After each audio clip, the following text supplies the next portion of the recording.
싹 까먹었죠 이제. 저만 안 잊어먹으면 돼요. 오늘 처음 오신 분, 공법 처음 공부하세요? 금방 들었죠? 다 까먹었다고. 똑같은 입장입니다. 그렇게 생각하시고 오늘 공부하는 것도 다 아는 게 아닙니다. 공법은 양이 많고 어렵기 때문에 다 아는 게 아니고 내가 그냥 알아들을만 하다 하면 열심히 들으시면 돼요. 제일 규칙, 필기하지 말고 열심히 듣는다. 그거 일단 말씀드리고, 두 번째 규칙, 내가 넘어가기 전에 미리 넘어가는 사람도 있어요. 난 안 넘어갔는데 어려워서. 그러지 말고 제가 넘깁시다 하면 넘기면 됩니다. 교재 잡을 때. 그래서 저번 시간에 공부한 거 좀 보겠는데, 오늘 처음 오신 분은 그냥 그러려니 하다가 내가 이거는 한번 암기하라고 한번 하도록 한번 노력해 보세요 할 때는 그거는 한번 외우려고 해보십시오. 다 할 수는 없는 것이니까. 저번 시간에 우리가 이걸 공부했습니다. 도시 군 관리 계획.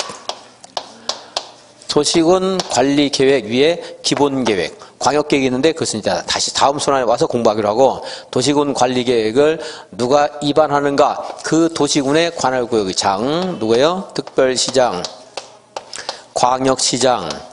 이제 별이 있는데 중요하지 않다고 했고요. 그러니까 특별시장, 광역시장, 세종시장, 제주도지사, 그리고 그냥 도지사가 아니고 누가? 시장, 군수. 이 사람들이 도시군 관리계획을 입안을 해요. 근데 입안을 하려면 먼저 기초조사 이런 걸 해야 되고요. 기초조사. 그리고 주민들 지방의 의견 듣고 의견 정치에서 이제 입안을 합니다. 계획이 결정된 게 아니고 결정하려면 관계행정기관과 협의, 그리고 도시계획위원회 심의를 거쳐서 결정되면 당연히 고시합니다. 결정 고시하죠. 그리고 이제 이것을 또 관련서를 비춰서 열람시키는데, 우리가 글자를 아무리 봐도 자세한 구체적 내용을 잘 몰라요. 그래서 뭘 고시하죠? 지형도면 고시하면 이 지형도면 고시한 날 효력이 발생한다, 이렇게 됐습니다.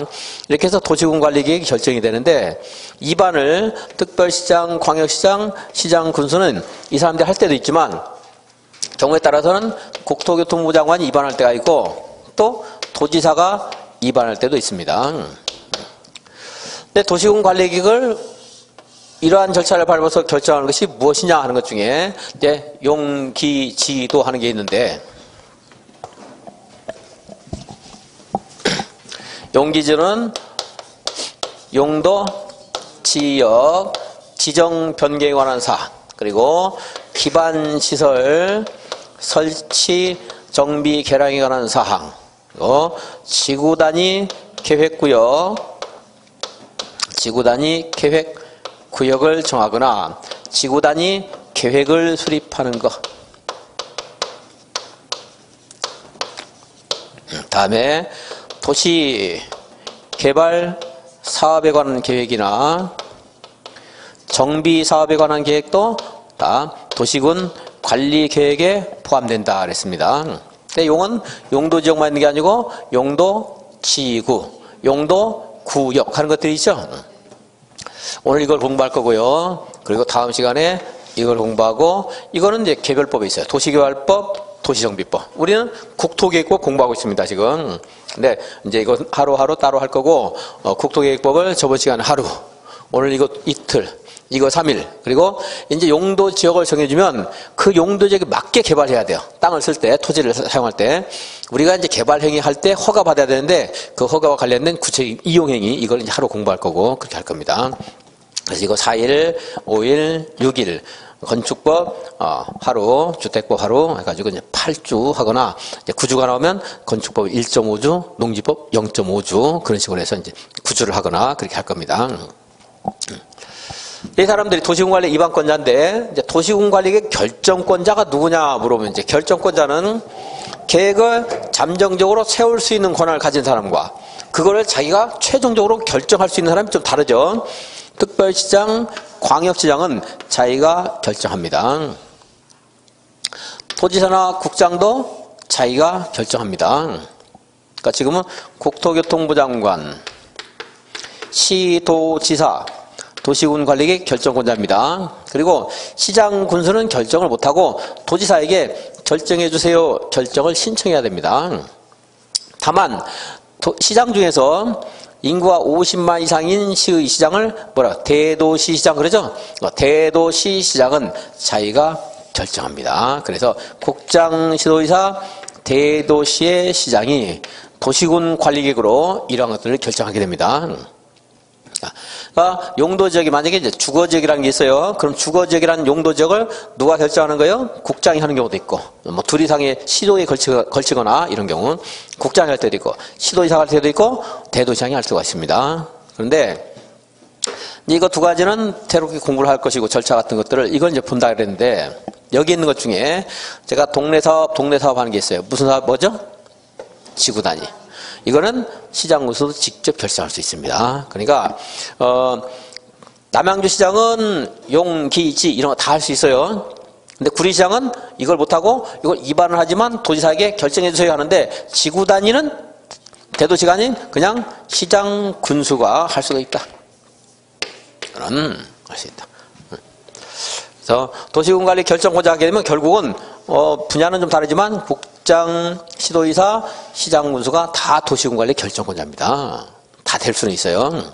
근데 그냥 이 시장 군수는 뭐만 할 수 있다. 이 중에서 지구단 이것만 할 수 있어. 이것만. 그래서 이제 여기 옆에 이제 이걸 계속 읽을 때 보면요. 국장, 시도의사, 대도시장이 도시군 관리구로 결정할 수 있다. 이렇게 말하는데 지금 여기 가서는 국장, 시도의사, 시장 군수가 이렇게 읽어요. 이제 여기는. 자, 그럼 이제 오늘 도시군 관리 결정권자, 일반적인 결정권자 누구예요? 국장, 시도의사, 대도시장 이렇게 읽으면 되는데 지구 단위에 가면 국장, 시도의사, 시장 군수 이렇게 읽게 됩니다. 오늘은 용도지역 공부합니다. 여기에서도 용도지역, 용도지구, 용도구역이 있는데 용도지역만 있는 게 아니고 또 뭐가 있다고요? 용도지구. 또 뭐가 있어요? 용도구역. 네. 뒤에 나온 제도는 앞에 있는 것들을 보완하는 겁니다, 다들. 그래서 용도지역이 기능을 제대로 못하는 우리 사람들의 일정한 행위에 대해서 통제하기 위해서 용도지구가 만들었어요. 그래서 이렇게 말합니다. 용도지구는 용도지역의 행위 제한을 강화 또는 완화함으로써 이런 말 써요. 그러니까 여기 있는 것들을 좀 강화하거나 완화합니다. 근데 무엇을 강화하는 건 첫날 공부를 좀 했었는데 오늘 다시 본격적으로 이제 하도록 하겠습니다. 자, 용도지역은 먼저 도시지역이라는 게 있고 또 관리지역이라는 게 있어요. 그리고 농림지역이 있고 자연환경 보전지역이 있습니다. 이건 이제 법체계 조금 한번 말씀드릴게요. 우리 대한민국은 법은 먼저 법률 하는 게 있고요. 물론 법률에 헌법이 있지만 뭐 헌법까지 여기서는 지금 언급을 할 필요 없겠고, 자, 법률 하는 게 있고. 법률 밑에 명령이 있어요. 명령. 물론 명령은 대통령령, 총리령, 부령 이런 게 있는데 뭐 그 구별은 안 해주셨습니다. 자, 법률과 명령이 있고 그 밑에 지자체에서 만드는 법이 있어요. 그 뭐죠? 지자체에서 만드는 거. 조례 있습니다. 조례. 이게 있습니다. 그래서 법률로서 우리 인간 행위를 규제하게 되는데 법률로 다 하기 곤란하니까 명령에 맡기는 거예요, 이제. 그리고 지역 사정을 고려해서 지자체가 실시되고 있기 때문에 이것이 정하는 범위 내에서 또 조례가 정할 수 있도록 이렇게 위임하는 것들이 많이 있습니다. 그래서 먼저 용도지역을 이렇게 정해놨어요. 그러면서 도시지역은 다시 주거지역, 그리고 상업지역, 공업지역,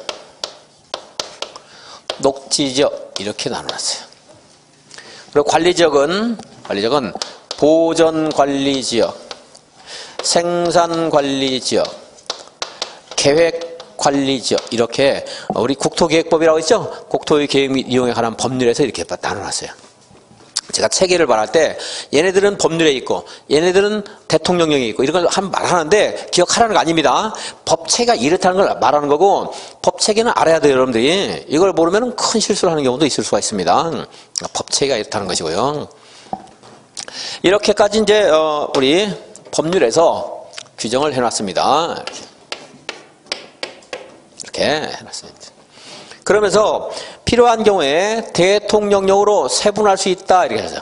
세분 뭐라고 했어요? 더 자세히 나누는 거 세분 그랬죠? 그럼 예를 들어서 또 나눠. 주거지역을 전용 주거지역, 전주, 일반 주거지역, 그리고 준주거지역 이렇게 나눠놨어요.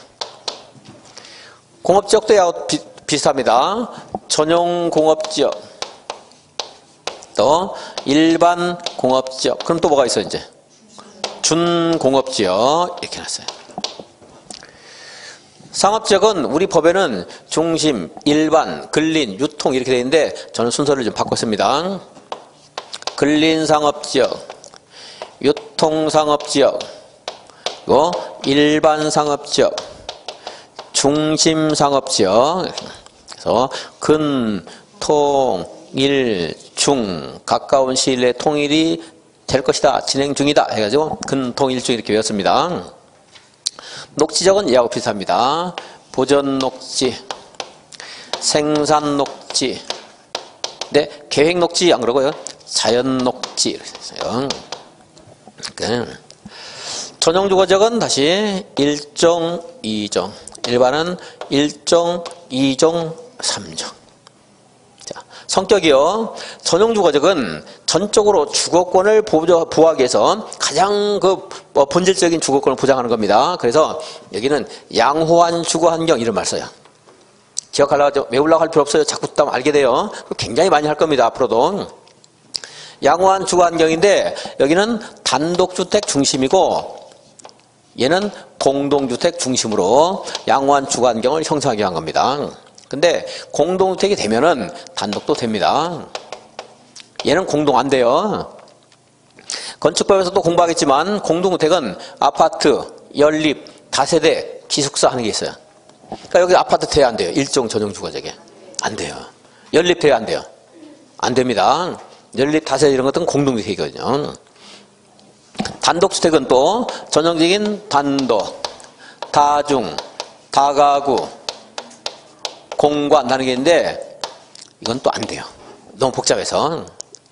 일종 전용 주거지역은. 자, 네, 이런 것까지는 나중에 이제 추가로 또 건축법 공부해야 되니까. 자, 일단 뭐가 돼요? 단독주택. 여기는 뭐가 되죠? 공동주택. 그리고 우리 사람들이 살 때, 언제나 신속하게 이용할 수 있는 일용품을 공급한다라든가, 우리가, 언제나 이용할 수 있는 것이 일종 근린생활시설이 있어요. 이거는 사람 사는 곳이라면 있어야 됩니다. 그래서,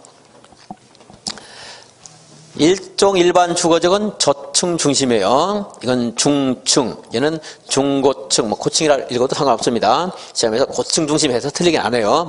중고층 중심입니다. 그래서 얘는 4층 이하만 돼요. 그래서 얘는 여기 일반 주거지역은 이제 여기서는 아주 쾌적해야 되고 조용히 해야 되는데 여기는 좀 편리한 거, 편리한 사람들이 좀 북적북적 될 수 있습니다. 일반 주거지역은. 그래서 단독주택, 공동주택, 일종 근세 이렇게 넘겨받았어요. 플러스 그래서 교육시설, 노유자시설 하는 것이 됩니다. 되고 2종, 3종은 또 일단 같은데요. 여기 있는 것 되고요. 여기는 저층 중심 그랬죠? 4층 이하만 돼요. 따라서 공동주택 중에 아파트라는 게 있는데 아파트는 주택으로 쓰는 층수가 5개층 이상일 때 아파트라고 합니다. 근데 일종 일반 주거는 몇 층 이하만 할 수 있다고요? 4층. 4개층 이하만 돼요. 그래서 아파트 돼요, 안 돼요? 안 됩니다. 안 써놨지만 안 돼요, 아파트. 저층 중심이랑. 중고층은 여기는 이제 단독, 공동, 일종, 쓸 필요 없네요, 참. 자, 여기 쓰는 것보다 이렇게 하는 게 훨씬 쉬워. 이렇게 해서, 자, 2종, 3종은 종교시설 됩니다. 아파트도 되겠죠? 그죠? 여기 안 썼죠? 여기 아파트 되고. 그리고 단독, 공동, 일근, 교육, 노유자, 아파트는 여기 있는 거고, 종교. 여기는 아파트가 안 되는 거고요. 그렇습니다. 준주거지역은 주거 기능을 위주로 해서 이게 다른 기능이 보완이 필요한 거예요. 다른 기능. 주거지역이라 하더라도 뭐 다른 게 보완되면 뭐가 보완될까요? 상업기능. 공업기능 아니겠죠. 상업기능. 우리 책에는 상업기능 또는 업무기능 이렇게 되어 있는데 업무는 여기 특별히 없어요. 업무는 여기 들어간다고 보면 되는 거거든요. 그러니까 법이 빨리 정비가 돼요. 그런 것들. 그러니까 상업기능의 보완이 필요한 지역 하면 돼요. 업무는 상업에 들어가 있죠. 어디 들어가 있어요? 없잖아. 그래서 제가 왜 이런 말씀 드린 것은 글자를 하나로 줄이게 사는 거예요. 듣고서 이제 여기에 업무 이런 말 연상할 수 있으면 되고, 뭐 그걸 모른다고 틀리게 안 합니다. 자, 보완이 필요한 거. 준공업지역 있어요. 경공업 등을 위주로 하되 무엇에 보완이 필요한 거예요? 뭐가 추가돼야 돼요? 공업지역에도 뭐 필요한 것들 있잖아요. 상업기능. 그것만 필요해요? 사람도 사는 것이니까. 주거기능. 그래서 여기는 상업기능, 공업기능에 상업기능, 주거기능에 보완이 필요한 지역이다. 그래요. 제일 복잡 다양한 곳이 어디예요? 그래서 여기요. 책 보지 말고 여기 칠판 보면서 들어야 돼요. 계속 할 거거든요. 들은 사람은 다음 순환 때 또 좀 편해지는데 안 들으면 다음 순환 때도 어렵다니까요. 그리고 또 꼭 놓쳤으면은 꼭 이제 인강 틀면 또 나오잖아요. 거기 해당 부분. 그리고 또 나중에 다 촬영 한번 핸드폰으로 찍어가지고 뭐 있는가 또 보는 거고 자꾸 들어야 돼요. 말했잖아요. 제가 양이 너무나 많기 때문에 필기해서는 안 된다. 그런 말씀드렸어요. 그래서 필기만 만약에 제가 열심히 해드리고 강의를 이렇게 안 하면 이제 3월달 되면 여기 앉아있는 분이 3분의 1로 줄어요. 5월 되면 5분의 1로 줄어요. 왜? 포기하니까. 안 되겠다. 1차만 해야 되겠다. 그렇게 돼요. 근데 제가 이렇게 강의를 하면 처음에는 어려워하지만 여러분들이 굉장히 많이 남아있어요. 이제 5월, 6월, 7월, 8월까지. 그냥 할만 하거든요. 왜? 들으니까. 자꾸 들으면 이해가 돼요. 쓰면요. 뭐 아무것도 아닌 것 같은데 그 양이 굉장히 누적이 돼서 나중에는 이제 포기를 하게 되는 거예요. 그래서 과락이 나오는 거고 자꾸. 근데 이렇게 자꾸 듣는 연습은 여러분들 안 돼 있기 때문에 처음엔 어렵지만 나중에 3, 4, 5, 6 가면 쉬워진다니까요. 분명히. 근데 듣는 연습 안 돼. 필기하는 거는 여러분들 이제 연습이 잘 돼 있죠. 필기 막 열심히 할 수 있습니다. 그럼 이제 기분도 뿌듯하고 집에 뭔가 한 것 같고 그렇습니다. 근데 그 양이 줄질 않아요. 계속 9월, 10월 시험 보기 전까지도 그걸 계속 외워야 돼. 줄어있질 않아요. 그러니까 시험 보기 전에 일주일 전쯤에 본 것들은 생각나니까 맞추는데 한 보름 전에 본 거는 생각이 안 나서 다 그러니까 과락 나와요. 양도 엄청 많이 하고. 근데 제가 강의하는 스타일은 강의량이 많은 것 같아요. 제가 설명을 많이 하니까. 근데 사실은 다른 강사보다 양이 굉장히 줄여서 강의합니다. 제가.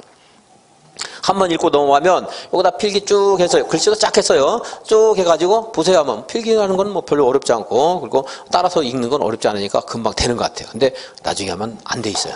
다 틀리고 무슨 말인지를 몰라요.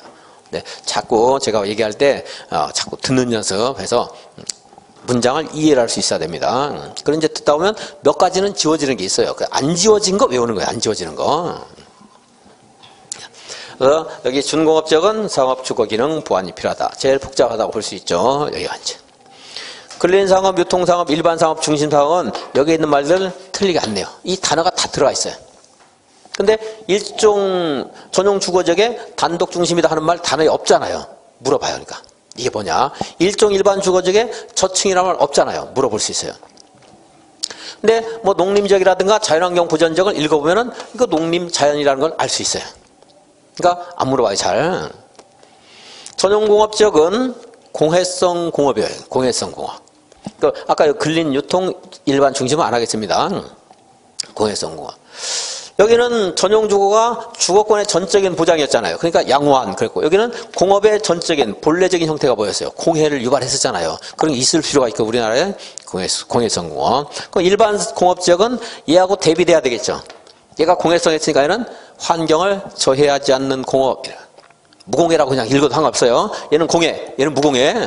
그리고 얘는 경공업 등을 위주로 하되 뭐가 다른 것들이 보완되는 것이 준공업지역. 이렇게 이제 됩니다. 얘는 이제 물어볼 수가 있고요. 공부하는 사람, 안 하는 사람 모르니까. 관리지역은 이제 예비군이라고 보면 돼요. 여기에 보전관리지역은 자연환경 보전지역과 성격이 유사하지만 여기를 만약에 자연환경 보전지역을 정하게 되면 주변을 개발하는데 굉장히 애로사항이 있거든요. 그래서 자연환경 보전지역을 딱 정하지 않고 보호하는 정도는 자연환경 보전지역에 거의 유사하게 보호하는데 자연환경 보전지역으로 정하지 않을 때. 농림지역은 농업이나 임업을 말하는 겁니다.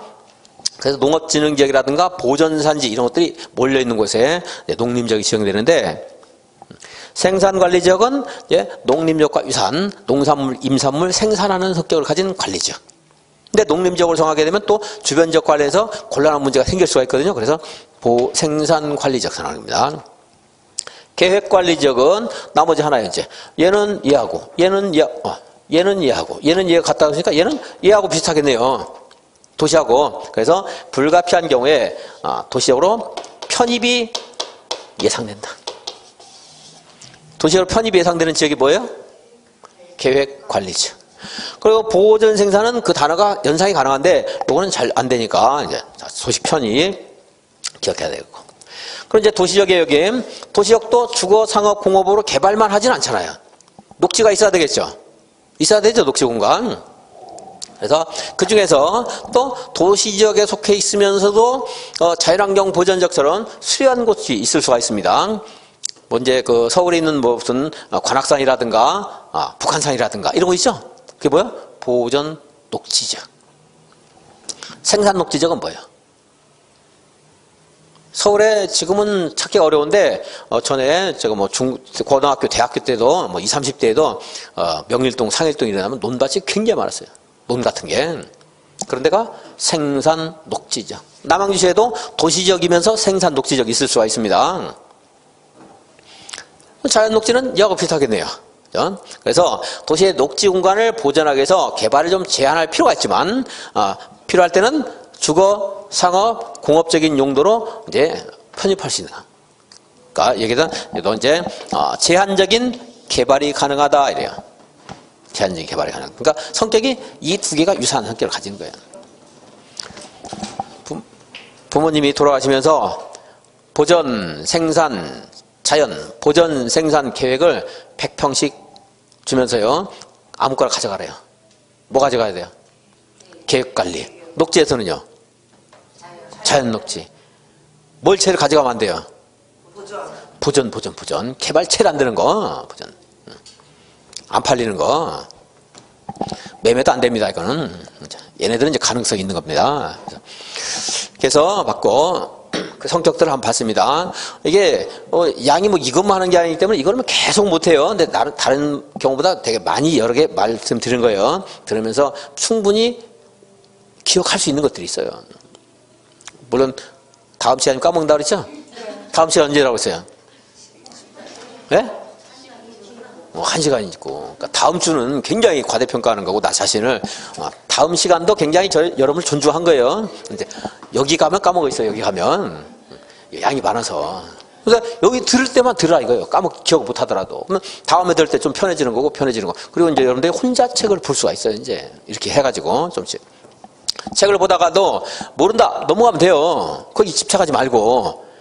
공부할 게 얼마나 많은데 그걸 다 알려고도 합니까? 아는 데까지만 알고 그 다음에 읽을 때 좀 더 알고 그 다음에 읽을 때 좀.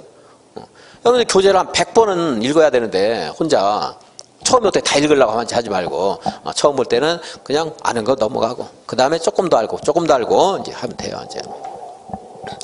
그래서 용도지역을 한번 봤습니다. 이렇게 이제 용도지역을 정할 때 무엇을 한다는 거예요? 도시군 관리 절차를 밟으라는 거예요. 아까. 만약에 상업지역 정하고 싶어도 기초유사, 의견 정치, 협의, 심의 이렇게 해서 결정하라 이 말이야. 이걸 또 바꿀 필요가 있는 경우 있겠죠. 바꾸게 돼요. 변경할 때도 저 절차를 밟으라는 거야. 도시군 관리에게 밟으라. 이제 용도지역의 지정 변경에 관한 사항도 도시군 관리. 용도지구를 지정 변경하는 것도 도시군 관리계. 그리고 용도구역을 지정 변경하는 것도 다 도시군 관리계를 합니다. 90페이지 한번 볼게요. 자, 용도지역의 의의는요.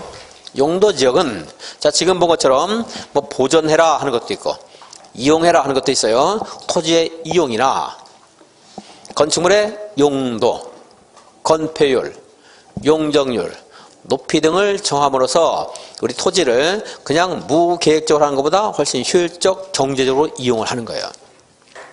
근데 꼭 이용만을 보장하는 게 아니에요. 공공복리를 위해서 제한하기도 합니다. 뭐 4층 이하만 해라. 자연환경 보전지역에서는 초등학교하고 단독주택만 건축해라. 이렇게 또 규제를 하기도 하는 겁니다. 이제 근데 무슨 계획으로 결정한다? 도시군 관리계로 결정한다. 지정을 누가 하는가 봤더니 좀 전에 본 것처럼 국장, 시도의사, 시장, 군수가 도시군 관리계로 합니다. 이게 90페이지. 그 다음에 91페이지 보시면 도시지역은 주거지역, 상업지역, 공업지역, 녹지지역이 있어요. 그 그 옆에 있는 건 안 물어봅니다. 너무 쉬우니까. 관리지역은 보전관리, 생산관리, 계획관리가 있는데 계획관리만 읽어보겠습니다. 도시지역으로의 편입이 예상되고 있지만 자연환경을 고려해서 제한적으로만 이용 개발하려는 거. 이게 뭐요? 계획관리. 도시지역으로의 편입이 예상된다. 여기까지만 줄을 그으면 돼요. 이 말만. 도시 편입이 예상되는 거 무슨 관리? 계획관리. 농림, 자연환경 보전지역은 시간이 되면 여러분들이 읽어보면 됩니다. 그 다음에 용도지역에 세분했어요. 자, 이렇게 해서 법률에서 지금 본 것처럼 노란 것까지 이렇게 정해졌어요. 이렇게 이것까지 알려줬어요. 그리고 대통령령으로 세분할 수 있다 해서 이 밑에 있는 하얀 것들은 대통령령으로 세분한 거예요. 이제 국회가 안 만들어서 이것들은 이제 대통령이 만든 거예요. 이제 그러니까 이걸 바꾸고 싶으면 대통령령만 바꿔도 돼요. 근데 여기에 주거, 상업, 공업, 녹지 외에 또 다른 걸 하고 싶으면 이제 그건 국회가 법률을 해야 되는 거고, 법 체계는 기억 안 해도 됩니다. 나중에. 근데 이렇게 체계가 된다는 걸 알면은 여러분들이 법을 뒤지거나 참고할 때는 도움이 돼요. 분명히. 그래서 이렇게 해놓고 지금은 또 심지어 여기에 있는 용도지역을 주거, 상업, 공업, 녹지지역의 용도지역을 조례로 추가 세분을 할 수 있도록 또 하고 있어요. 지역에 따라서 주거지역이 발달한 지역도 있고 공업단지가 발달한 지역도 있을 거 아니겠어요. 그죠? 그럼 공업이 발달한 지역에서는 전용 일반 준공업 말고도 뭐 1종 일반 공업지역, 2종 일반 공업지역 이렇게 나눌 필요가 있는 곳도 있어요. 남양주에는 공장 많아요, 적어요? 많아요?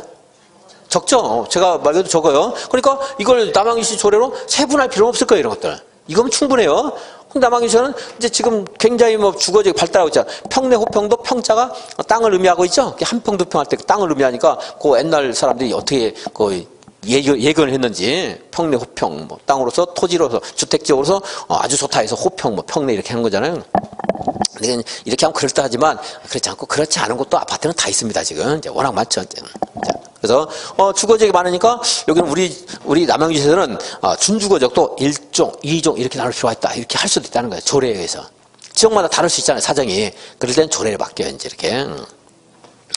그건 나중에 한 줄 읽으면 되겠고 뭐 지금 굳이 몰라하셨습니다. 그래 대통령령으로 이렇게 해놓고 그리고 여기 보면 이게 건축물의 용도예요. 단독주택, 일종 근생, 공동주택 이런 걸 뭐라고요? 건축물의 용도. 그러니까 이 용도 지역에서는 용도 지역별로 토지의 이용 정도, 건축물의 용도. 이거 건축법에 한번 공부하는데 29가지가 있어요.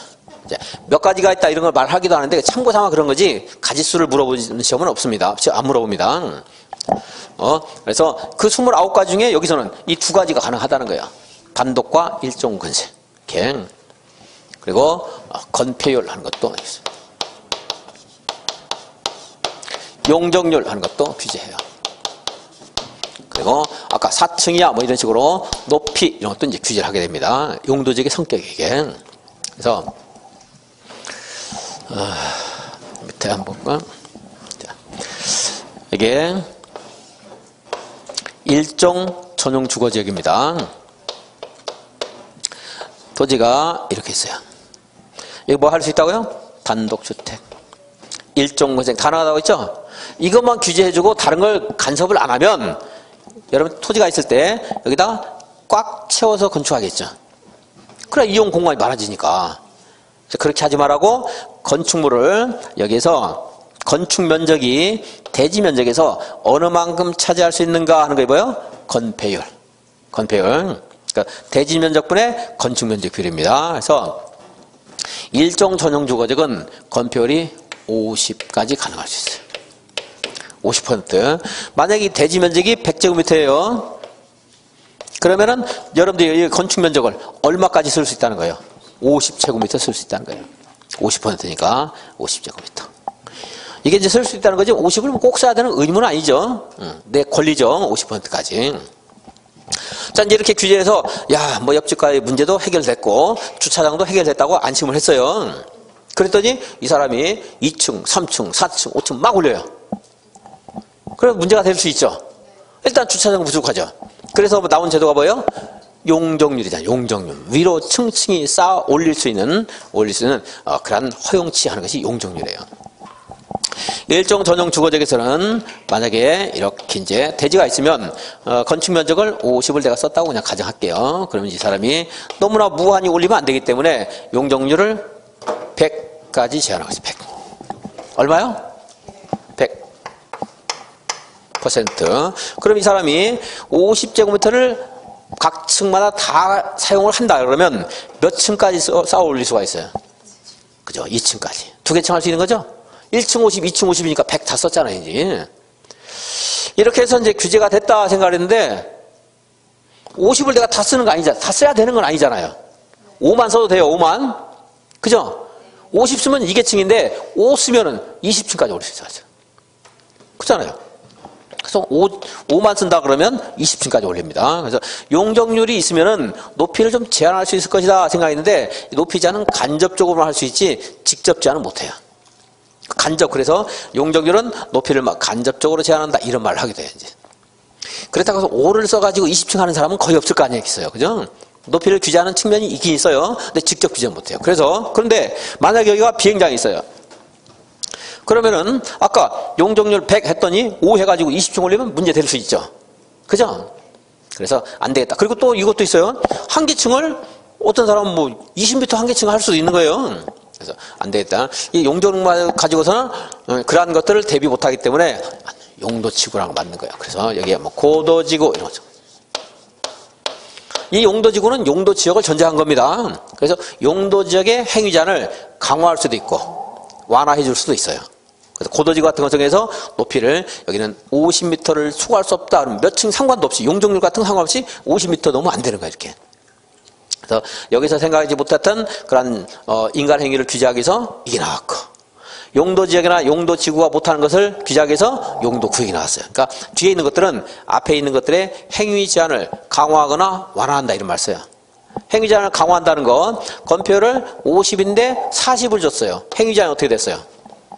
강화된 거죠? 건표 50인데 60을 줬어요. 행위 제한이 어떻게 됐어요? 완화되는 겁니다.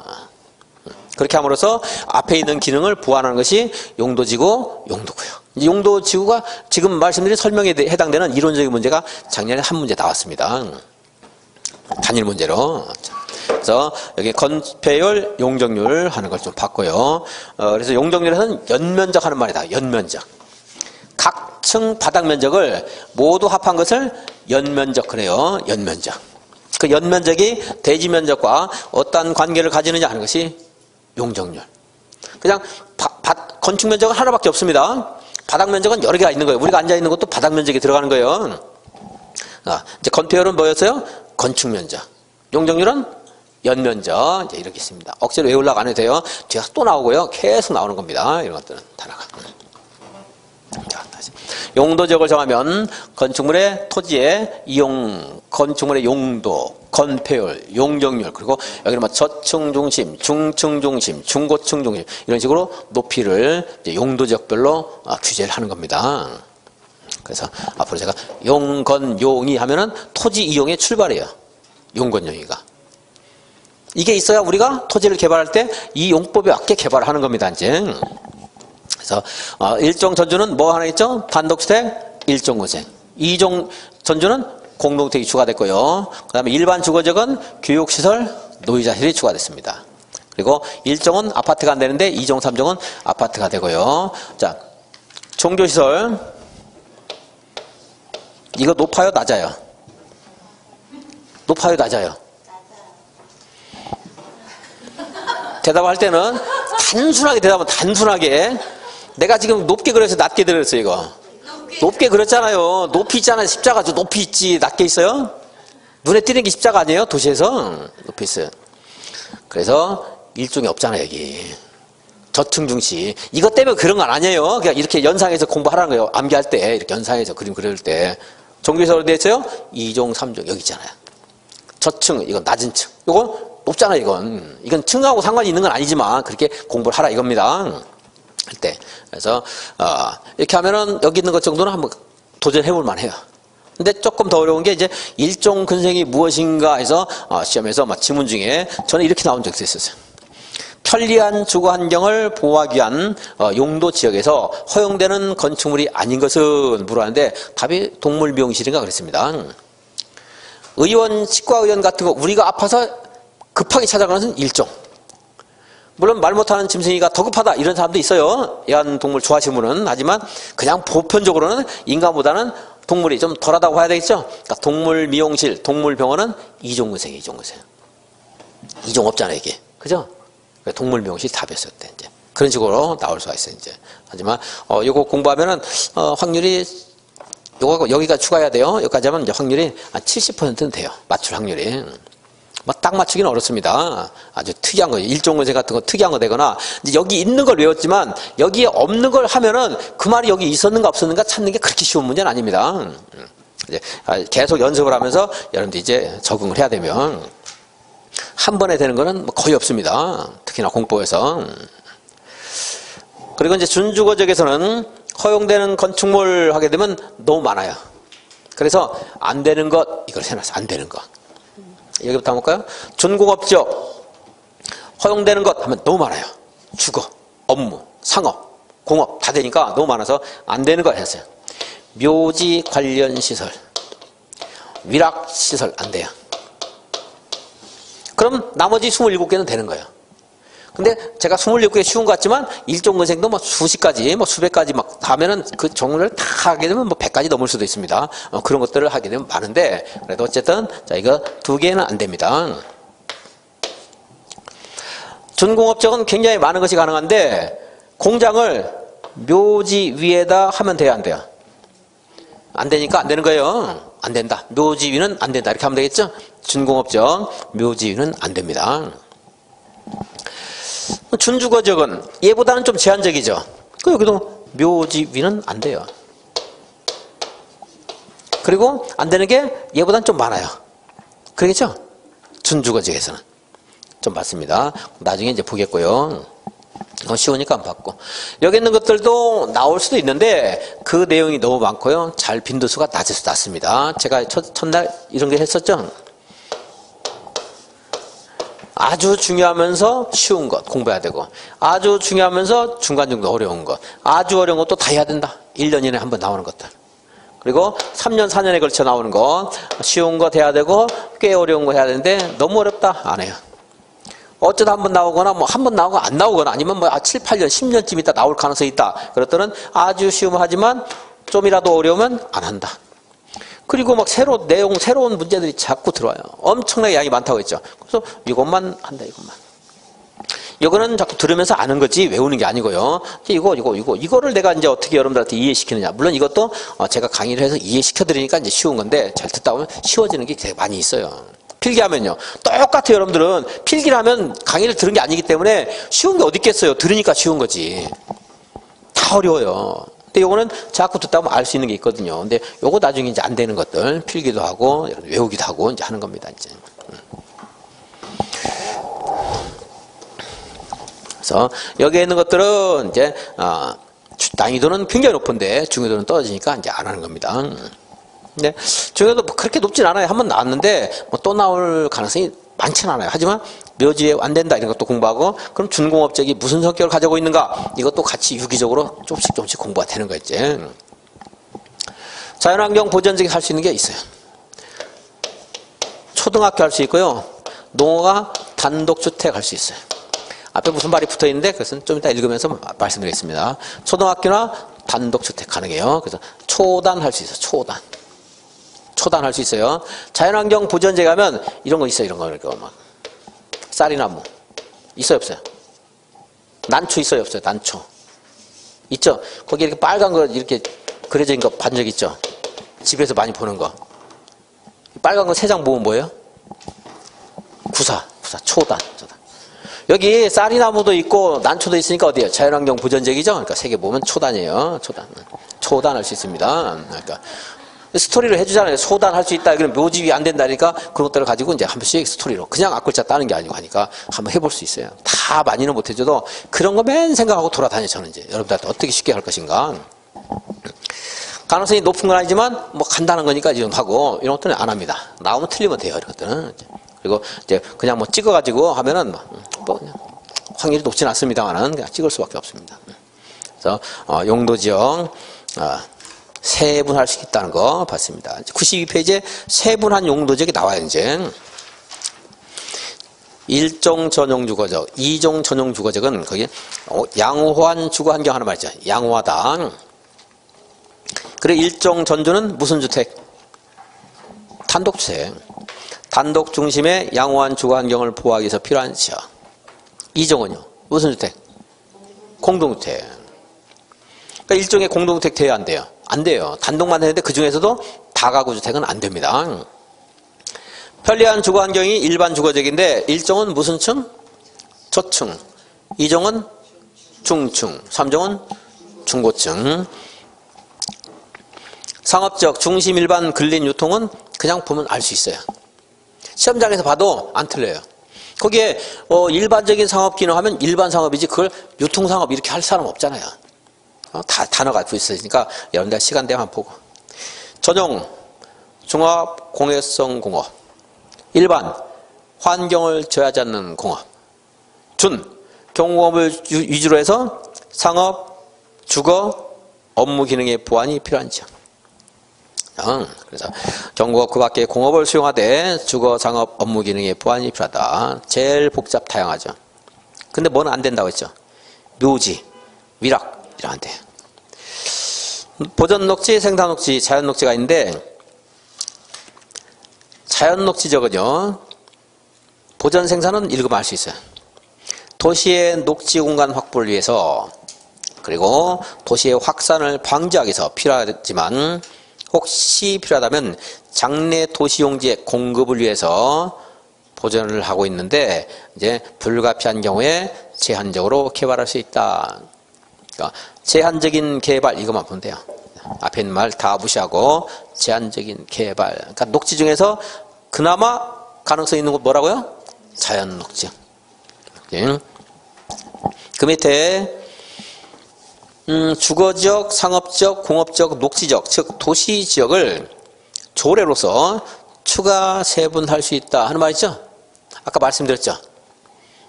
여기 주상공 도시에 있는 용도지역을 주거단지가 많이 조성되어 있는 그런 아주 굉장히 많은 도시에서는 추가 주거지역을 세분하고 뭐 공업단지가 아주 많은 그런 도시에서는 조례로서 공업적을 추가 세분할 수 있고 이렇게 할 수 있다는 겁니다. 다음 94페이지 맨 위에 이제 건축 제한. 용도 지역에서의 건축물이나 그 밖의 시설의 용도, 종류, 규모 등에 대한 제한에 관한 사항은 대통령령으로 정한다. 네, 법 체계를 시험 나오는 유형을 한번 말씀드릴게요. 자, 용도 지역의 건축 제한은 뭘 한다? 대통령령으로 정한다. 이게 대통령령에 있는 걸 공부한 거예요.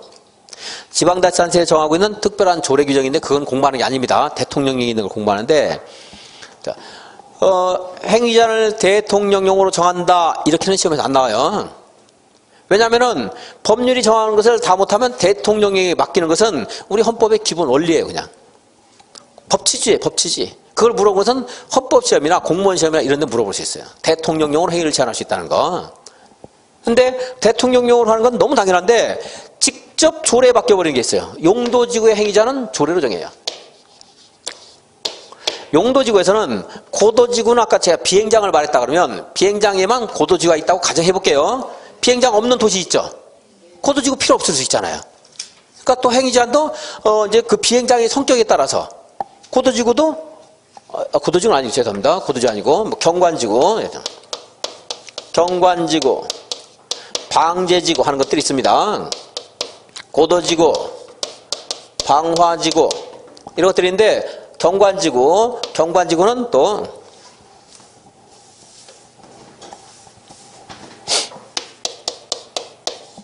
용도지구, 여기는 경관지구 하는 등 크게 이제 9가지가 있고요. 법률에서 정하고 있는 게. 이건 이제 저기서 노란색이 있으니까 노란색 해볼까?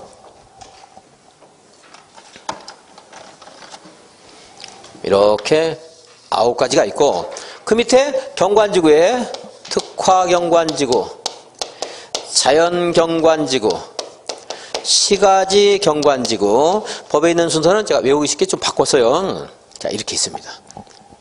이렇게 이거 이제 법률에 있고, 저것처럼 법률에 있고, 여기는 대통령령 명령에 있고, 이거는 이제 수변이라든가 문화적 보존 가치가 큰 그러한 그 시설물 같은 거 보호할 때 특화경관지구 정합니다. 수변. 남양주에서는 수변이 별로 없죠. 큰 강이라든가 이게 없잖아요. 근데 하천, 강 이런 것들이 많이 있는 도시도 있을 수가 있어요. 그래서 여기에서 이제 이런 이런 그 경관지구도 조례로서, 아까 여기도 조례로 주상공로 추가 세분할 수 있다고 했죠? 조례로서 먼저 추가 세분할 수 있어요. 그리고 여기서는 행위제한을 직접 조례가 해버려요. 저 앞에서 용도지역의 행위제한은 뭘로 했어요? 대통령령으로 했잖아요, 지금. 대통령령을 공부한 거예요. 여기다 조그맣게 쓴 거 대통령령에 있는 거예요. 그러니까 대통령령으로 제한한다 이 말 안 물어보고, 물어볼 때는 대통령령에 있는 걸 직접 물어봐요, 그냥. 네가 알고 있냐? 외우고 있느냐? 네가 죄송합니다. 여러분들 알고 있냐 해요. 출제하는 애가 우리보다 어릴 텐데 네가 그러지 않겠네, 얘네들이.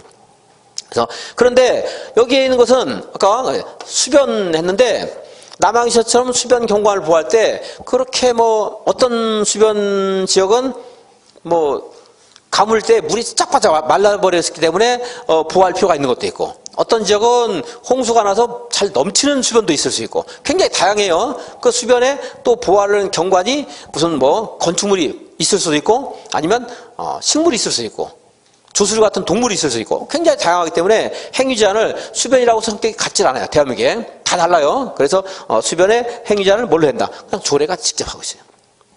서울에서 수변 경관지구를 정했어요. 부산에서 수변 경관지구를 정했어요. 그 지역의 성격이 다 다르기 때문에 허용되는 건축물 같은 것들을 뭘로 따로 정해야 돼요? 대통령령으로 해줄 수가 없어요. 조례가 행위를 제한해요, 조례가. 그러니까 이게 이제 법률로 제한하는 게 기본 원칙인데, 우리 시험에서는 원칙을 물어보기보다 예외를 많이 물어봐요. 조례가 행위를 제한하니까 좀 예외잖아요. 그죠? 그래서 용도지구는 행위제한을 뭘로 한다? 조례가 한다. 이렇게 조례가 한다. 이건 예외니까 물어볼 수 있어요. 다만 이제 이것도 많이 물어보다니까 사람들이 많이 맞춰요, 이제. 맞추니까 여기에 대한 예외를 또 물어봐, 이제. 조례가 아닌 걸로 제한하는 거. 그걸 물어봐요. 여기서 조금 이따 이제 공부를 하겠습니다. 자, 이제 법책에 지금 제가 또 할 거예요. 다시 보세요. 건축제한. 용도지역에서의 건축제한은 대통령령으로서 한다. 근데 이건 이제 법체계가 그렇다는 것이고, 이건 절대 시험에서 지문 안 내요, 이렇게. 그럼 대통령령으로 정하고 있는 그 내용을 물어봐요. 그 밑에 있는 거. 그 밑에 시커먼 거 있잖아요. 조그마한 글씨. 거기 개мет대보다도 작은 글씨 있잖아요. 이제 그걸 물어본다, 이 말이에요, 이제. 다시 이제 대통령령으로 정하며 그 뒤에 있는 말이 있어요. 부속 건축물에 대해서는 주된 용도의 건축물에 대한 건축 제한에 따른다. 그랬어요. 무슨 말이냐면, 이제 상업지역에서는 창고 이런 것들이 안 되는데, 창고 안 돼. 백화점을 할 수 있겠죠, 상업지역에서. 그죠? 백화점에 창고 필요하죠? 네. 그래서 창고는 주된 건축물의 용도인 백화점, 판매시설에 그냥 속해서 판매시설 가능합니다. 그럼 창고도 옆에다가 판매시설의 부속 건축물로 창고도 가능할 수 있다, 이 말이에요. 그렇게. 그래서, 그렇게 이해를 못해도 또 그냥 쉽게, 부속은 주된 거에 따른다. 이제 알 수 있죠? 그냥 읽을 수도 있는데 예를 들어 드린 겁니다. 그 밑에 이제 보시면 일종 전용 주거지역 1 뭐가 돼요? 단독주택. 근데 뭐는 안 된다고 했죠? 다가구 주택을 지어야 한다. 그리고 2 일종 근린 생활시설 1000제곱미터 미만인 거, 뭐 숫자 같은 거 틀리게 안 할 거고요. 일종 근생이 거기 시커멓게 있잖아, 밑에. 외울 필요 없습니다. 되는 게 있고 안 되는 게 있습니다. 그걸 다 기억할 수 없으니까 그냥 일종 근생 된다, 이 정도만 넘어가겠습니다. 자, 다음 페이지. 이종 전주 되는 게 뭐였어요? 단독주택, 공동주택, 일종 근생. 근데 이제 왼쪽에서 다시 한번 볼 게 있습니다. 이거는 시험에 나오는 게 아니고 참고, 나올 수도 있어요. 나온 적도 있었는데 나오기 때문에 공부하는 게 아니고 여러분들이 알아야 되기 때문에 말씀드린 겁니다. 일종 전용 주거지역에 단독주택이 된다 이랬고 다가구 안 된다고 했어요. 오른쪽에 보시면 조례가 정하는 바에 따라 건축할 수 있는 건축물을 해놓고 거기에 또 다가구 주택, 연립주택, 다세대 주택 이런 말 해놨죠. 그죠? 또 그 밑에 3번에 일종 근린 생활시설 중에서 대피소, 공중화장실 이런 것도 있죠. 대피소, 공중화장실이라든가 다가구나 연립 다세대는 조례가 정하지 않으면 못하는 거예요. 근데 그 지역에서 우리 자치단체에서는 단독 전용 주거지역의 토지가 부족하기 때문에 사람들이 좀 많이 사는 것을 권장하고 싶어요. 그래서 다가구나 연립 같은 것들도 가능하다고 조례로 추가로 해줄 수 있다는 거예요. 주거지역의 토지가 좀 부족한 지역이 그러겠죠. 주거지역 용도의 토지가 여유가 있는 곳에서는 이런 거 허용 안 할 거예요. 보통 가급적. 그래서 조례가 추가로 허용할 수 있는 게 있는데 시험에서 물어본 적 있지만 그걸 공부하라는 게 아니고 이제 이것 때문에 한 겁니다. 여기에 일종 전용 주거지역인데 다가구 주택 돼야 안 돼요? 안 되는 거예요. 그냥 물어보면 안 되는 거예요. 근데 여러분들 이제 남양주시에서 개업을 했어요. 일종 전용 주거지역에 200제곱미터 토지에 매물로 나왔어요. 갑이 팔아달래요. 그래서 그런데 마침 을이 와서 여러분한테 와서 내가 다가구 주택을 건축하고 싶은데 한 200제곱미터 정도 토지가 있느냐 물어봤어요. 공부를 한 거 기억을 더듬었어요. 일종 전주는 다가구 주택 안 된다. 제가 나중에 이렇게 할 거거든요. 아동들이 다 가구 대화가 돼서 조용하다. 일종 전주 막 이렇게 할 건데 다 가버렸어요. 애들이. 근데 다가구는 안 된다 해가지고 마침 없네요. 다가구 주택 건축할 수 있는 게 없습니다. 매물로. 그러면 안 돼요. 왜냐하면 그 지역 조례를 뒤져보면 여기에 다가구, 연립, 다세대 허용할 수 있다는 거예요. 조례에 따라서. 조례에서 언급이 없으면 안 되는 거예요. 근데 조례에서 남양주 조례에서 여기 일종 전주에서는 뭡니까 다가구 가능하다. 원래 그 조견표 가지고 이제 여러분들이 업무를 일을 보실 겁니다. 나중에 거기에 있다는 거, 그 취지 아시라는 거고 또 하나 더 오른쪽에는 이제 다음에는 안 해요 이제. 그러니까 오른쪽에 있는 것은 자, 건폐율이 얼마라고 했죠? 50%. 그런데 이 범위 내에서 또 조례로 정한다 돼 있어요. 50을 초과하면 안 돼요. 일종 전용 주거지역 역시 이렇게 딱 나왔어요. 그래서 아까 200제곱미터 나왔는데 그래서 이제 다가구가 있는 걸 알았어요. 이 사람이. 근데 내가 다가구 주택을 하고 싶은데 건축 면적을 100제곱미터까지 하고 싶다. 그러니까 50%, 250%가 100제곱. 됩니다. 그러면 안 돼요. 조례가 이거 범위 내에서 따로 정해요. 그러니까 45만 줄 수도 있어요. 실제로 일종 전용 주거지역은 50을 다 주는 경우가 잘 없습니다. 지자체에선. 45만 줄 수 있죠. 이 범위 내에서 조례죠. 근데 이거를 모르고 전용 주거지역은 일종 전주는 전부 50인 줄 알고 있는 중개사 업무를 하는 사람이 굉장히 많아요. 다행히 그 지역에서 50을 줬다 그러면 중개사고가 안 나오겠지만 그렇지 않다 그러면 중개사고 나올 수 있는 거예요. 토지 매매 거래할 때. 조례를 봐야 된다는 거고 그럼 얘도 마찬가지죠. 이 범위 내에서 이거는 이제 50 이상 100 이하 이렇게 돼 있거든요. 근데 한서는 공부 안 합니다. 너무 어려우니까. 그러니까 50 이상 100 이하의 범위에서 조례로 정한다 했으니까 이제 45 주면 안 되고요. 55 줄 수 있어요. 90 줄 수도 있어요. 110 주면 안 돼요. 50에서 100 범위에서 하니까. 그러니까 다 자치단체마다 이것이 다를 수 있다는 겁니다. 남양주에서 일을 하다가 구리시로 사무실 옮겼어요. 그럼 또 달라질 수 있는 거예요. 그 지역에 따라서. 자, 그 취지는 아셔야 돼요. 그 책에는. 여러분들.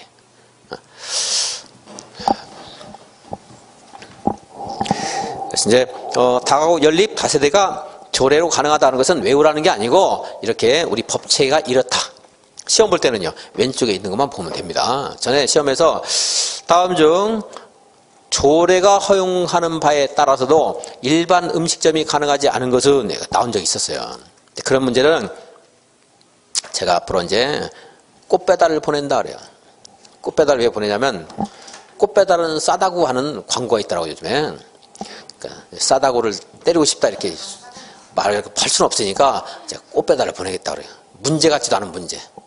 전혀 변별력이 없는 거. 그 사람한테 지금 가서 물어보면 모르는 거. 문제 내고 나서 그 다음날 물어봐도 모르는 거. 문제를 내기 위해서 지가 뒤져가지고 내는 것들. 꽃배달 보내야 돼, 그럼. 아주 진짜, 쌍욕은 못하겠고. 자, 95페이지, 이제, 이종 전용 주거지역. 이종 전준. 거기는 단독, 공동, 일종 근세. 근데 이제, 오른쪽에서 조례가 추가로 허용하는 게 있을 수는 있다. 그거 보지 말고. 일종 일반 주거지역. 몇 층이야? 4층 이하 있잖아요. 쭉 내려오면 단독, 공동 일종근생. 그냥 외우는 게 아니고 앞에서 있는 것에 내려받아서 플러스 시켜야 돼요. 그렇게 체계적으로 하면 외울 수 있는데 그냥 무작정 외우면 다 까먹어서 안 됩니다. 근데 이제 편리한 주거 환경이니까 뭐가 필요해요? 교육시설, 노유자시설. 교육시설은 유치원부터 고등학교까지만 됩니다. 대학교는 안 돼요. 대학은 노인대학은 됩니다. 노인대학, 경로당. 경로당은 노유자시설에 들어가요. 노유자시설. 노유자는 노인이나 어린 아이를 위해서 필요한 시설들, 타가소, 어린이집, 경로당 이런 것들이 노유자시설. 이건 어디 되세요? 전주는 안 됩니다. 일주에 돼요. 일주에 일반 주거지. 아파트 안 된다고 했잖아요. 자, 그럼 뒤에 넘기지 말고 2종과 3종에는 여기에 추가되는 게 두 가지가 있죠. 뭐가 추가됐어요? 아파트하고 또 뭐? 종교시설. 그림 연상할 수 있죠? 이렇게 하니까 한번 외울 만 하잖아요, 이게. 그냥 외우려고 하면 안 됩니다. 다음에 또 한번 하겠군. 96페이지 2종 1주, 97페이지 3종 1주에는 1종 1주에서 건너받아서 종교시설 이것만 체크하면 되겠죠. 종교시설. 그러니까 2종하고 3종은 같아요. 허용되는 게. 조례로 추가로 할 수 있는 것은 다르지만 98페이지 준주거지역 하는데 여기는 허용되는 게 너무 많기 때문에 허용되는 것 하면 너무 잉크가 아까워요. 그래서 허용 안 되는 것 해가지고 건축할 수 없는 것 이렇게 해놨어요. 이건 이순환 때 가서 한번 보겠습니다. 다음에 쭉 넘어가서 103페이지 준공업지역 있어요. 준공업지역 건축할 수 없는 거 있죠? 묘지 위는 안 된다고 했죠? 묘지 위 하는데 여기에 위험물 저장 처리시설 돼야 한대요. 위험물 저장 처리시설 돼야 한대요. 되는 거예요. 여기 있는 거면 안 되잖아요. 위험물 저장 처리시설은 뭔지 몰라도 공업하고 관련성이 깊지 않겠어요? 그러니까 준공업지역이 되는 거예요. 위 하면 뭐예요? 위락시설 안 돼요. 위락시설. 제가 묘지 위 이렇게만 했지만 혹시 위험물 저장 및 처리시설, LPG 충전소 같은 것들 이거 돼요. 그것들은. 다음에 자연녹지 한번 참고삼아 보세요. 자연녹지. 보전녹지는 보세요. 3개밖에 없잖아요. 그죠? 그 다음에 15번 생산녹지는 그래도 좀 있어요. 자연녹지는 훨씬 많죠? 어디가 개발이 가능한 거 알 수 있잖아 지금. 그죠? 다음 페이지 보시면 역시 보전관리, 생산관리, 그리고 계획관리 있잖아요. 근데 이제 관리적이 녹지적보다 조금 더 가능할 수 있는데 계획관리는 허용되는 게 또 많기 때문에 건축할 수 없는 것 이렇게 하는 거 이제 줄 그런 것도 아니에요. 표시하실 필요 없고 그냥 제가 이렇게 말하고 넘어가는 것을 그냥 넘어가면 됩니다. 강조해서 자꾸 몇 번 얘기하고 이렇게 외우세요, 저렇게 외우세요, 이렇게 이해하세요 하는 것들 체크하는 거지 이런 막 그냥 읽고 넘어가는 참고삼아 보시면 돼요. 농림적, 자연환경 보전적인데 자연환경 보전적은 뭘 했었죠 아까? 초단. 물론 초단 같은 거 하려고 비닐하우스 짓고 집단적으로 하면 안 됩니다. 이제 뉴스에 가끔씩 나오죠. 쇠고랑 차죠. 근데 자연환경 보전적은 초단. 단독주택으로서 현저한 자연훼손을 가져오지 않는 농어가 주택 그랬어요. 현저한 자연훼손을 가져오지 않는 하는 거 외울 필요가 있어요? 없어요? 없어요. 자연훼손을 가져오는 이렇게는 절대 안 될 거 아니겠어요? 단독주택만 외우면 되겠고 그리고 이제 교육시설 중에서 뭐만 돼요? 초등학교만 됩니다. 초등학교. 이렇게 해서 허용되는 건축물의 용도 이거를 한번 봤습니다. 이제 건축 제한의 특별 규정인데 이거를 이상하다. 오전 강의 1교시 때 안 찍은 게 있어서 다시 찍는데 순서가 바뀌어서 중복되는 것 같네. 저는 뭐 강의가 똑같지는 않습니다. 시간이 좀 짧으면 조금 축약해서 빨리 하고 시간이 길면 조금 더 많이 하고 여러분들 모르는 것 같으면 더 길게 하고 아는 것 같으면 짧게 하고 그렇기 때문에 오전 강의 오후가 똑같지는 않습니다. 더군다나 오후는 시간이 좀 짧잖아요 우리가. 그래서 좀 짧게 하는데 오전에 1교시를 못 찍어서 지금 다시 촬영을 하고 있는데 오전에 했던 거를 또 한 것 같기도 하고 그러네. 뭐 상관없습니다. 뭐 했던 거 하면 또 복수하면 되는 거지 뭐 이제 2교시 중복되는 게 있을 것 같기도 하네요. 그러면 이제 어쨌든 뭐 오늘 공부한 거 총체적으로 공부하면 되는 거니까 맞습니다. 자, 그래서 법체계는 이게 있는데 이걸 외우라는 게 아니고 이렇게 형성됐다는 걸 알면은 이해할 수 있는 것들이 좀 있고, 이걸 알면 여기에서 이제 아까 용도지구에서는 조례로 행위를 제한한다 한 것이 왜 시험에 나올 것인가 짐작하면서 그게 외우기가 좀 쉬워요. 막연하게 외우는 것보다. 그리고 이제 여기에서 조례가 행위를 제한하지 않고 또 특별한 규정에 따라 제한하는 게 있는데, 그것은 이제 조금 이따 용도지구를 보면서 이제 공부를 하겠고요. 자, 여기까지 공부한 거, 여기 있는 시험에 나오는 형태가 이 용도지역의 세분된 용도의 성격을 물어보는 게 하나 나올 수 있고, 아까 여기 뭐 단독 중심, 공동 중심 이런 거 나올 수 있고, 그리고 여기 이제 건축물의 용도 물어볼 수 있고, 건폐율도 물어볼 수 있어요. 건폐율, 용적도 물어볼 수가 있어요. 이렇게 물어보는데, 이제 용도까지 받고 10분 쉬었다가 이 건폐율, 용적률 이거 한번 또 보도록 하겠습니다. 10분 쉬었다 하겠습니다.